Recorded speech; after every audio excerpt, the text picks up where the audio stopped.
Buenas tardes a todos.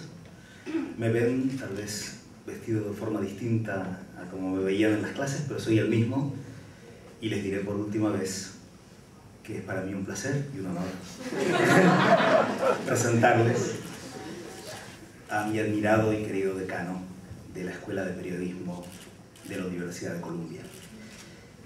Por dos razones es importante tenerlo aquí y escucharlo hoy.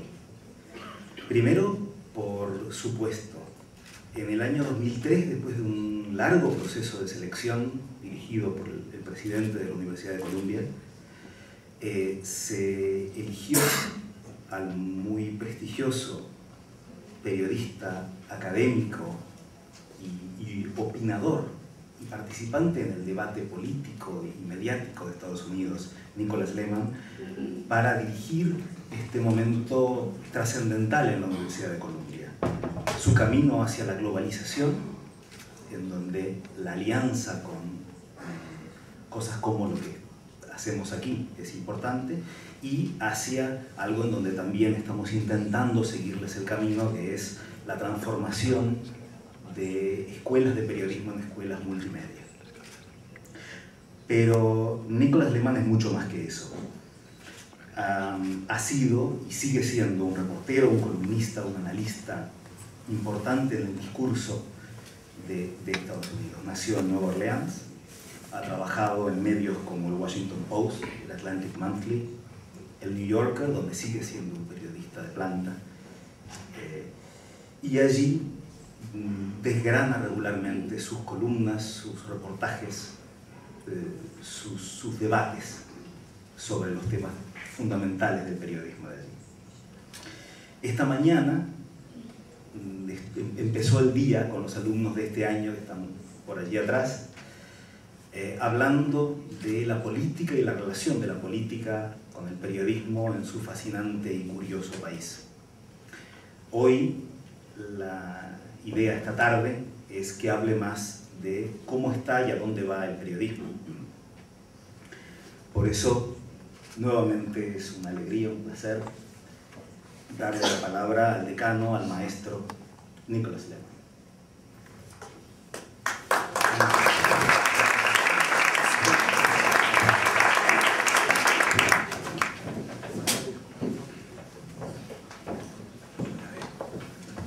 Thank you, Roberto, for the very generous introduction. And I apologize to all of you. Thank you for inviting me to be here, which is a great pleasure. I've never been to Barcelona before, and I've never been to this school before. And I apologize for speaking in English. I just, a few words of Spanish, but I think we'll get more of the way there if I speak in English, knowing I may not follow everything than if I speak in Spanish and essentially speak like a 2-year-old. So I'll speak in English with apologies. I wanted to speak to you a little about the situation in journalism in the United States, from sort of a report from the front, and to some extent how that fits in with the situation in journalism education. As Roberto mentioned, I was appointed in circumstances that were dramatic by the very low standards for drama in university appointments of deans. And that is, a new president was appointed at Columbia, Lee Bollinger, a law professor with a special interest in press issues. And he decided the deanship of the school was open, and he decided rather than appoint a new dean, he would have a year-long kind of reconsideration, a grand reconsideration of the role of the journalism school in the university. So he appointed a committee of about 25 journalists, academics, and so on. I was a member of the committee, and we met over 6 very lengthy evening meetings in the course of a year and grandly reconsidered the future of journalism. Now, I want to tell you a little bit about why he did that, because it's pertinent, although in a way, this all seems like the most ancient of ancient history, because the whole mood back then, this was the 2002 to 2003 school year, was that there was no existential crisis in journalism. No one in this distinguished group meeting for a year ever mentioned the internet that I can remember. So it was more about, the assumption was a stable situation in journalism itself, a changing situation in universities with respect to journalism. Our school was in the first wave of journalism education in the United States. It has a wonderful story behind it, which I'll allude to very briefly. There was a classic American story, a young man born in Hungary. He was recruited as a mercenary soldier in the American Civil War, and as a teenager accepted payment to come to America to fight in the Union Army.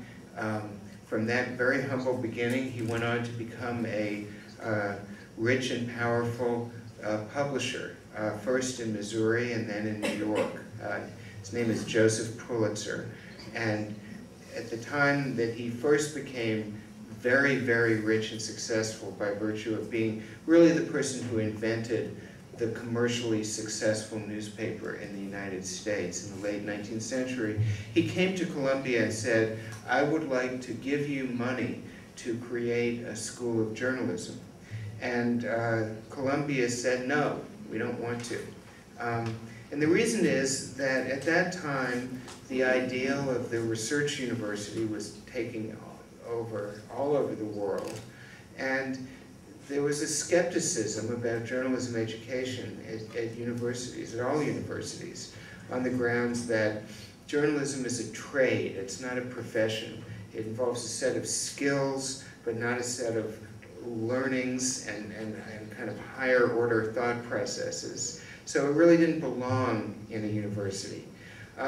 Pulitzer was a very persistent man, so he bided his time until Columbia had another president. He went back to Columbia and he did something that was very smart, which is he said, I'm considering whether to make this very large gift of millions of dollars. I might make it to Columbia or I might make it to Harvard, depending on who says yes under what terms. So that and the new president caused Columbia to change its mind, and they were willing to accept Mr. Pulitzer's gift, which would be today an enormous gift, to start a school of journalism. This was in 1903 that it was announced. Immediately, controversy broke out because many people in the university world said journalism has no place in universities, and many people in journalism said journalism has no place in universities, that journalists should be creatures of the streets of the city. They shouldn't have a fancy education that will take them out of touch with their audience. So there was a lot of criticism on both sides, and Pulitzer felt he had to defend himself within months, which he did very eloquently.